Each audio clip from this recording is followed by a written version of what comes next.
النهاردة هنتكلم عن الأدوات المطلوبة لإعدادي عمارة. أنا كنت عملت عن الموضوع ده قبل كده، بس تقريبا كان من سنة.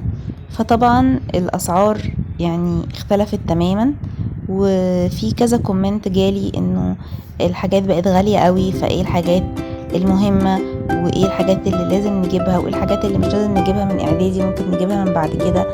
فانا قلت يعني نعمل حلقة عن الموضوع ده، باعتبار ان احنا خلاص داخلين على الدراسة. وفي كذا كومنت والحلقة جالي دي انه يعني يمكن الحاجات بقت تقدر غالية قوي، نقدر فايه الحاجات نفيدكم. المهمة تمام. وايه الحاجات اولا اللي هتكلم لازم عن نجيبها الحاجات اللي والحاجات اللي مش لازم لازم نجيبها نجيبها، من اعدادي مش ممكن اوبشن نجيبها ان من بعد احنا ما كده. نجيبهاش. فانا قلت تمام، يعني زي نعمل حلقة عن المسطرة الموضوع تي ده، دي باعتبار ان لازم احنا خلاص نجيبها. داخلين على تمام. الدراسة. المثلثات والحلقة دي ممكن نجيبها، يعني يمكن تقدر يعني نقدر نفيدكم. اللي هو تمام. المثلث 30 في اولا 60 هتكلم عن والمثلث الحاجات اللي لازم 45. نجيبها، مش اوبشن ان احنا ما برضو نجيبهاش. القلم تمام، زي المسطرة تي دي لازم نجيبها. تمام. المثلثات ممكن نجيبها، يعني اللي هو المثلث 30 في 60 والمثلث 45. برضو القلم السكرو، الاستيكة طبعا، دي الحاجات الأساسية. تمام، اللي هي لازم تتجاب. طيب في حاجات تانية مهمة، بس ممكن أجيب حاجات بدلها، زي مثلا طقم الستونج بتاع البراجل.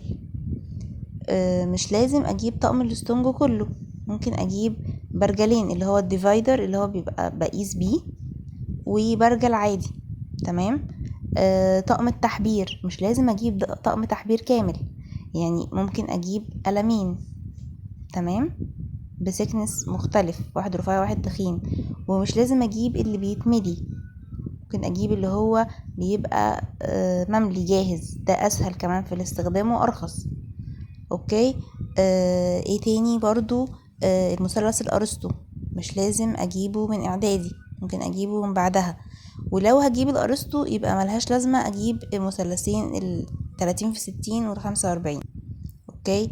ايه تاني؟ الالوان مش لازم اجيب علبة الوان كبيرة فان جوخ، ومش لازم اجيبها فان جوخ. هو فان جوخ بتبقى الوانها احلى وبرايت اكتر، بس يعني في انواع تانية ممكن تبقى ارخص شوية. ممكن اجيب اللي هي بتبقى 6 الوان بس، الالوان الاساسية، واخلط انا الالوان، ما فيهاش مشكلة.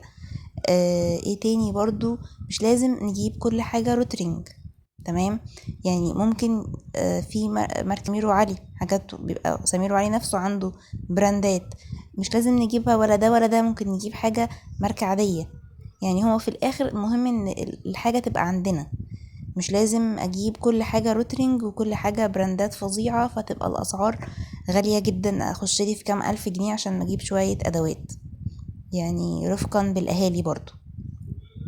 طيب ايه تاني؟ مهم.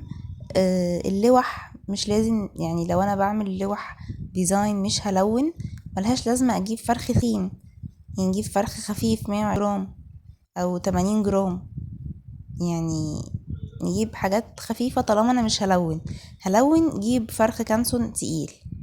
اوكي، يعني ده كان اختصار سريع كده للحاجات اللي ممكن ما نجيبهاش من اعدادي، وايه اللي لازم نجيبه ومش لازم. يا جماعة نجيب روترينج، انا بقول تاني اهو، مش لازم نجيب روترينج، الحاجة بقت غالية جدا بأسعار مبالغ فيها. نجيب اي ماركة تانية فرق في حاجة، صدقوني، يعني في الاخر حاجة بتضيع والحاجة بتتكسر والحاجة بتخلص وبنجيب غيرها، فملهاش لازمة نجيب روترينج. اوكي.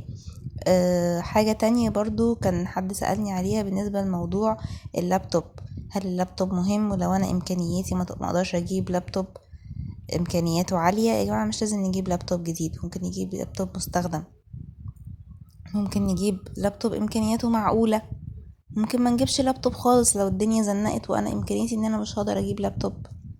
يعني ممكن يبقى عندي بي سي عادي في البيت واشتغل عليه. يعني انت مش اول ما هتتعلم اوتوكاد وريفت وفوتوشوب وماكس هتعمل كومباوند، يعني فهتحتاج جهاز تقيل وفظيع، انت هتعمل حاجات بسيطة، جيب جهاز وبعد كده بقى حدثه واحدة واحدة. تمام، يعني بلاش نشق على الاهالي، الناس مش مستحملة زيادة الاسعار الرهيبة. اتمنى اكون قدرت اساعدكم. لو عندكم اي تعليق اكتبولي، او اي سؤال او استفسار اكتبولي في الكومنتات وانا هرد عليكم. وبالتوفيق يا رب، وسنة سعيدة عليكم جميعا إن شاء الله. عام دراسي سعيد وبالتوفيق يا رب.